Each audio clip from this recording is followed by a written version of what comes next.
Now we begin at The Hague, where in the last few hours it has ordered the President Uhuru Kenyatta to appear before them in person on the 8th of October.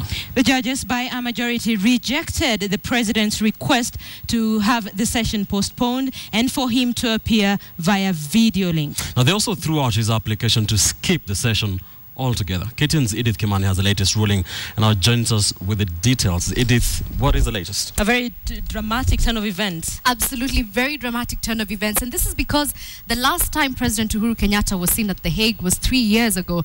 And at the time, if you recall, he was a deputy prime minister. But now, 3 years later, he is a president. Will he attend or will he not attend? That's the question we're asking this evening. And to be able to fully, really understand and get the answer to this, we have to first of all look at the ruling. What did the ICC say today?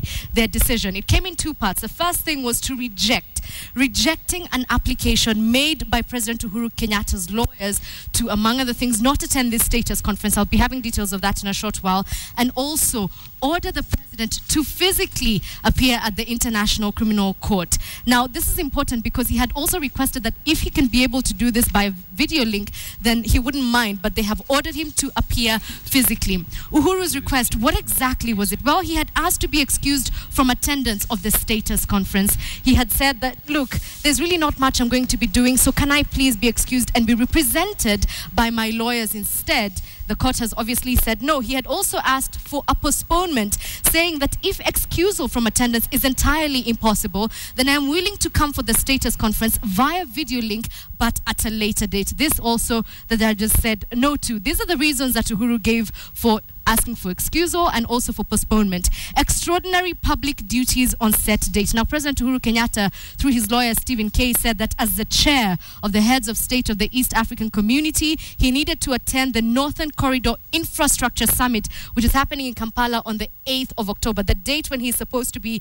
attending the status conference. And he also said that the next day he would be attending the 52nd Independence Day of Uganda and therefore was unable to attend. He also said that it was time-consuming. 2 to 3 days of traveling as the head of state, it simply was time that he didn't have, and saying, as I mentioned earlier, a passive role. He will probably not be required to say anything during the status conference. And these are the reasons, excuse me, that the judges have given for not allowing his request. They have said that it will have a direct impact on Uhuru. This is a status conference. Remember, this is a status conference that's happening on the day when the trial was set to begin. So they've actually said it's a critical juncture, to quote them directly, of the proceedings so far. And obviously the dates were set previously. As I mentioned, this is the date when the trial was set to commence. And the argument from the judges is that he should have known. He should have made time for it in his calendar prior to the status conference happening, because it was a big date for him anyway. And so this is what is likely to happen. Remember, this is coming just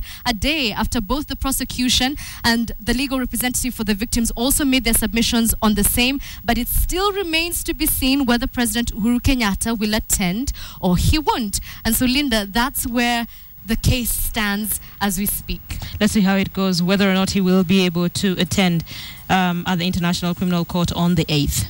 Thank you, Edith. Edith, there with the latest, the order from the ICC trial chamber.